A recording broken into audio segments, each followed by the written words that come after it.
Hello and welcome to Wavescan, the international DX program from Adventist World Radio. Researched and written in Indianapolis by Dr. Adrian Peterson and produced in the studios of WRMI Shortwave in Okeechobee, Florida. I'm Jeff White. Today on Wavescan, the Titanic tragedy, a race to the rescue. We'll take you to Muscat, Oman, where the recent High-Frequency Coordination Conference took place. We'll also tell you about an upcoming meeting of the National Association of Shortwave Broadcasters in Washington, D.C., and our QSL of the week, the first QSL from a new station.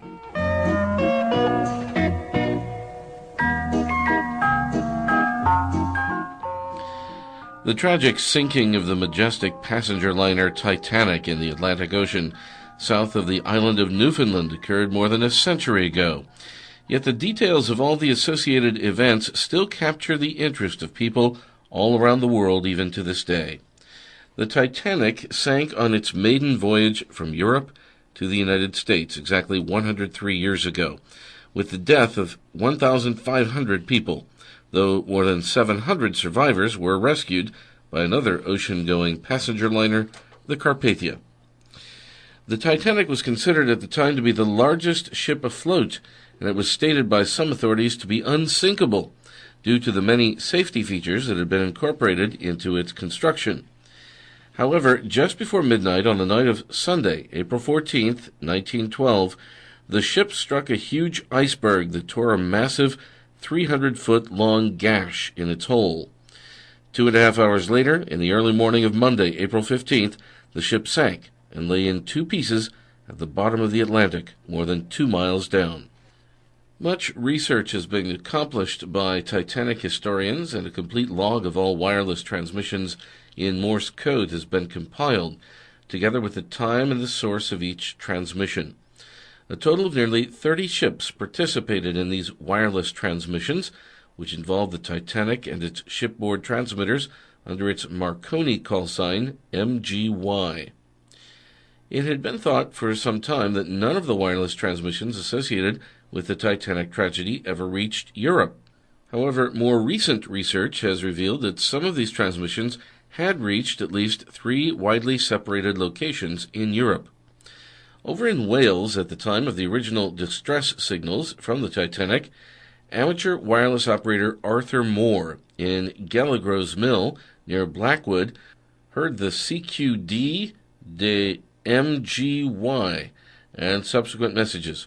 He reported the sinking of the Titanic to the local police, but they scoffed at his information.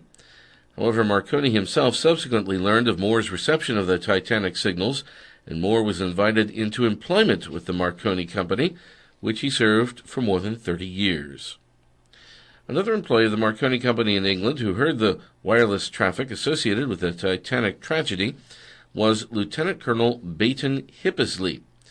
Somewhere around the year 1910, Baton Hippisley obtained a wireless license from the British Post Office, and he operated his own amateur station under the call sign HLX. At the time of the Titanic events, he was on duty at the Marconi wireless station at the Lizard in Cornwall, call sign GLD, and he heard the wireless messages from MGY Titanic. Then, over in Vienna, Austria, the philosopher and scientist Professor Carl Unger also heard the CQD and SOS messages from the Titanic. The American radio magazine Broadcasting showed a photograph of the primitive Unger wireless equipment in their issue dated June 1st, 1937.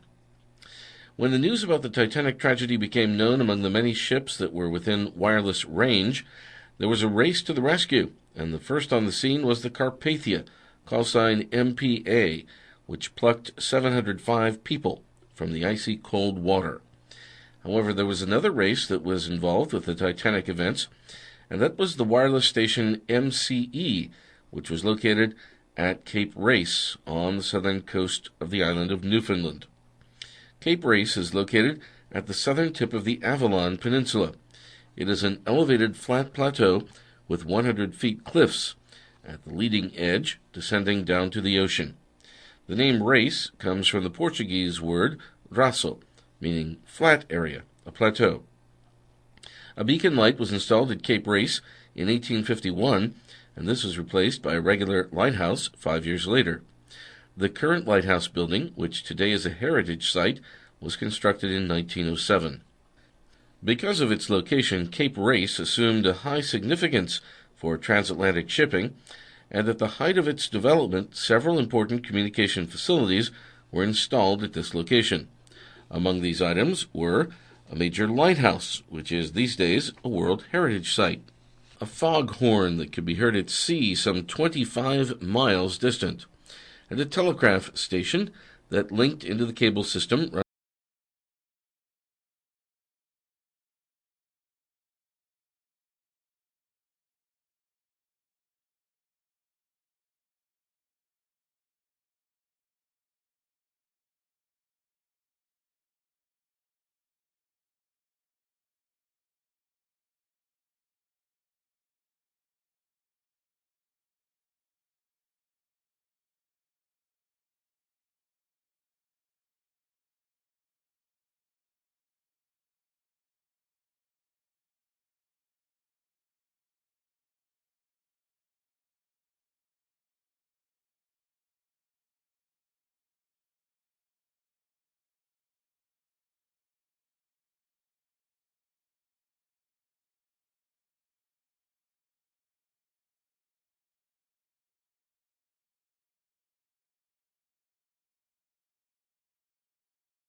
And also with various land-based locations in eastern North America.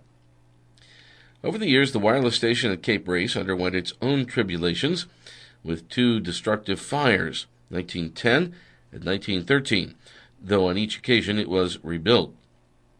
The station was finally closed in 1965, and 35 years later, a replica building was constructed on the site and has become an important historical location known as the Myrick Historic Center.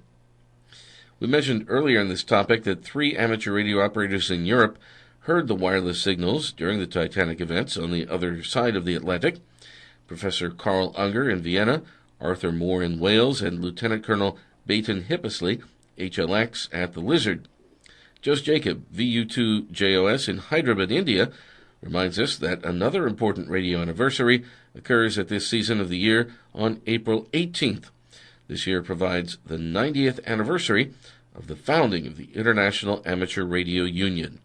This date, April 18th, is celebrated each year as World Amateur Radio Day.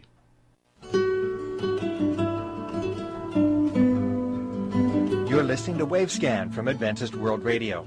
Send your comments and reception reports to Wavescan, Box 29235, Indianapolis, Indiana, 46229 in the United States. That's Wavescan, Box 29235, Indianapolis, Indiana, 46229 in the USA.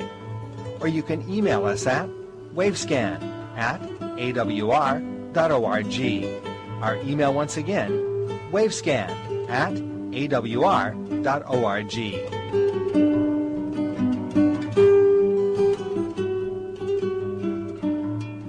Thank you, Ellen.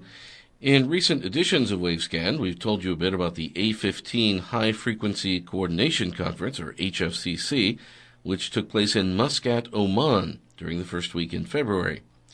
At that meeting, Jerry Plummer of WWCR and I spoke with Salim Al-Nomani of the Public Authority for Radio and Television in Oman, which sponsored the meeting of shortwave station frequency managers.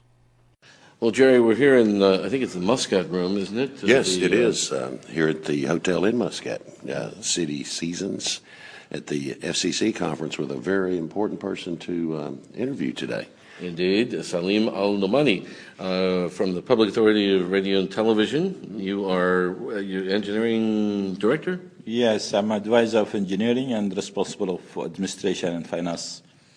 And you are the principal organizer here of the HFCC ASBU ABU conference. Yes, I'm happy to be that. It's very kind of you coming from states or from all over the world to Oman. Well, it's very kind of you to invite everyone. Why did you want to have an HFCC ASBU conference here? You know, Oman is a very stable country. Though in the Middle East, people know that it's just war and killing and this. This is different to you. You see yourself, Oman. It's very quiet. People are charming. I mean, I don't want to say that for myself, but you have to say it by yourself. You know? Well, I think we can say that, yes. We have even, communicate between U.S. and Iran. And we are mediator in this way. Oman is having very good relation with everybody. And because in Oman we are now in the middle of between Asia, between Europe and Australia, so it's the best way to have global conference. Now, to give people a general idea, we're here at the southern end of the Arabian Peninsula. We're just south of Saudi Arabia. Yes. We're just east of Yemen. Mm-hmm. And then there's also Dubai is bordering Oman, and then the Sea of Oman. On the other side of the coast. Right. Yes. Iran is very close, no? Yes, very close. On the side of the other sea. So we have Oman Sea. The other side is Iran. On this side is Muscat. And in looking at a map the other day, I was kind of surprised because we're also very close to Pakistan and India, right? Right. We are very close to Indian continent, so not far from that. So in Muscat is the capital, of course. Right. And there are, over 1 million people here, I think, huh? It's around 2 million in Muscat, yes. Wow. And the total in Oman, 4 million. I see. Maybe 1.5 non-Omanis, 1.5 million. Of the 4 million total, yes. So 2.5 Omanis. I see. And the rest of them are coming mostly from the Indian subcontinent? Yes, they are doing other different kind of jobs. And of course, the big business here is oil, right? Well, Oman depends on the oil. But other thing like tourism, but that not oil maybe could be 90% of income. But when the oil is going down, so we'll be starving maybe. No, we will be okay. But so have you diversified the economy here then because of the oil situation? Yeah, we have to find other means of income. So finding other means means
4. Okay. 2 to 4 GMT. Interesting. Now, does Oman consider the shortwave audience to still be an important audience? Well, it depends on the program itself. If you, doing that for the people, that would be important. But nowadays, it's getting a little bit weak because of it's costly to broadcast on shortwave, very costly.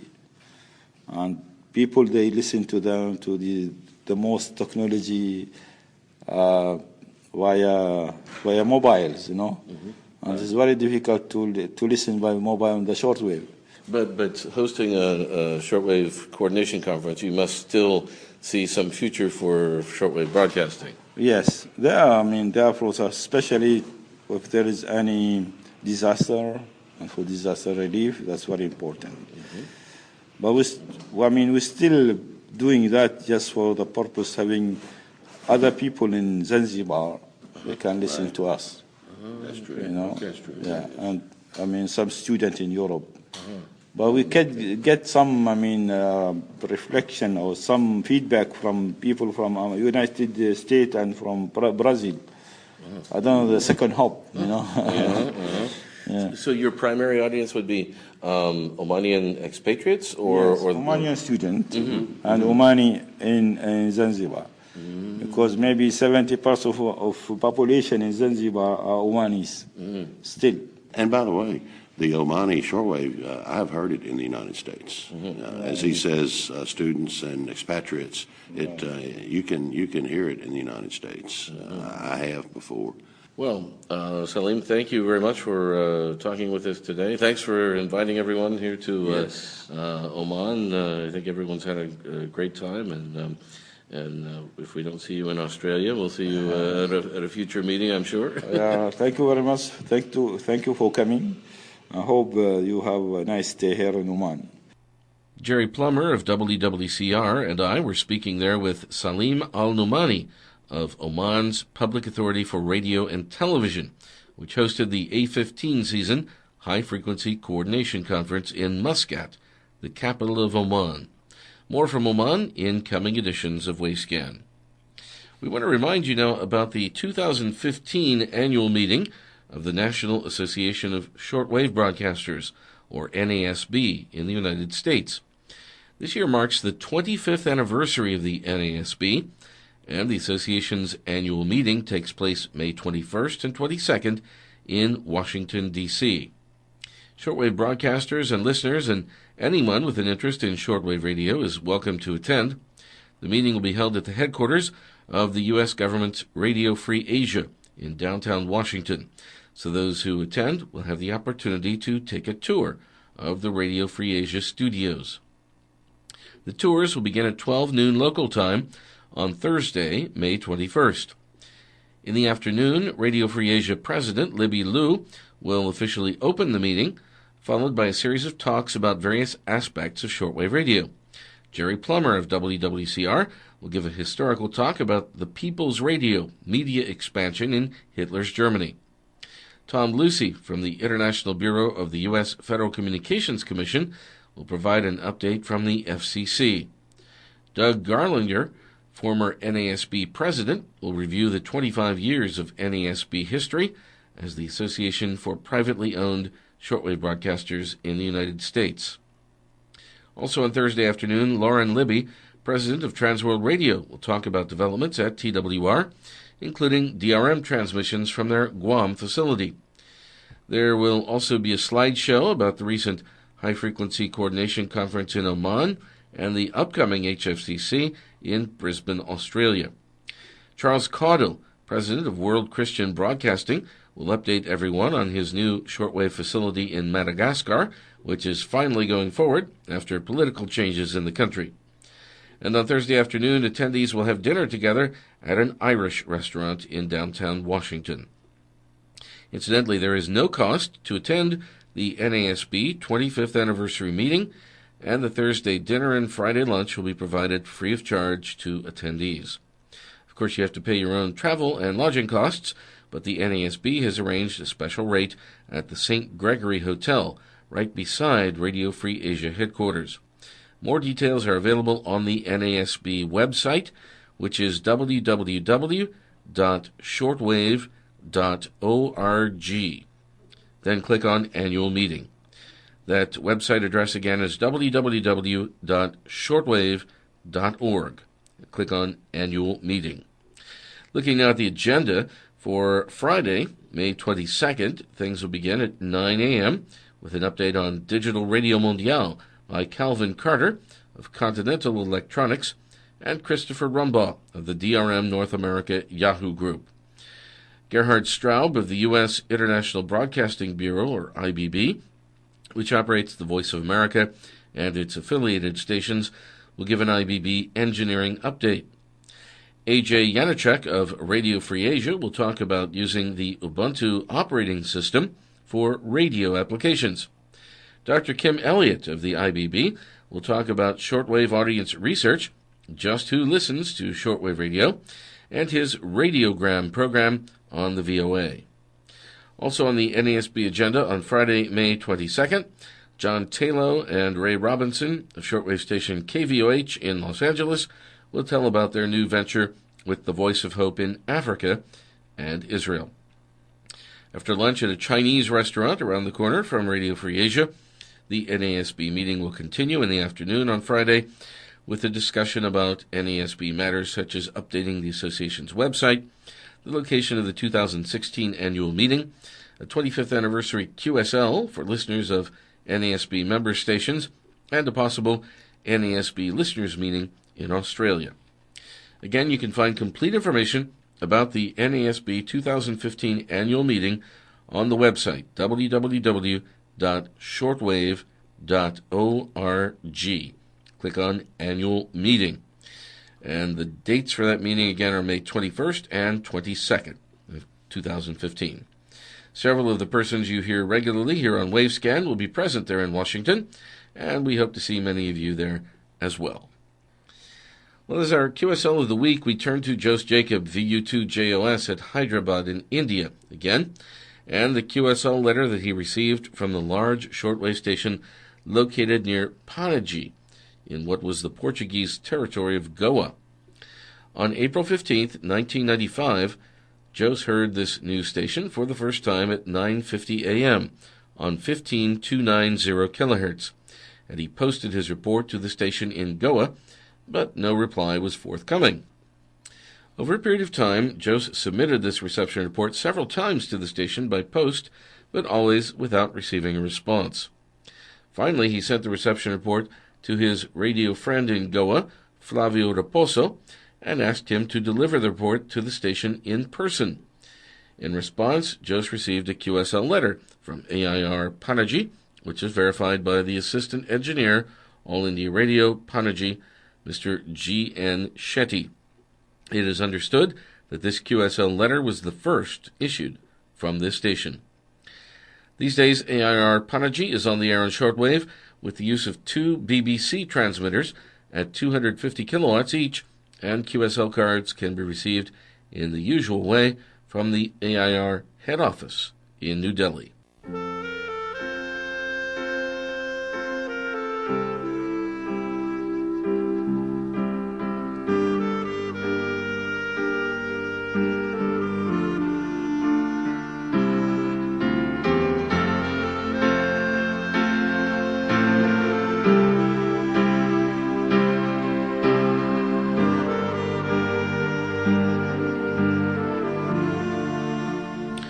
We end today's edition of Wavescan with some music from Hava Alberstein of Israel. Thanks for listening to Wavescan, the international DX program from Adventist World Radio, researched and written in Indianapolis by Dr. Adrian Peterson. Next week, French radio in the South Pacific, New Caledonia 4, another American radio station. We are scheduled to have our Bangladesh DX report also, and our QSL of the week will be a first-day QSL from another shortwave station. A reminder, we have several QSL cards available for you for listening to this program. Send your AWR and KSDA reception reports for Wavescan to the AWR address in Indianapolis, and also to the station your radio is tuned to, which may be WRMI, WWCR, or KVOH, or to the AWR relay stations that carry Wavescan. Our address is Wavescan, Box 29235, Indianapolis, Indiana, 46229, USA. Our email address is wavescan@awr.org. That's wavescan@awr.org. I'm Jeff White at WRMI in Okeechobee, Florida. Till next week, good listening, everyone.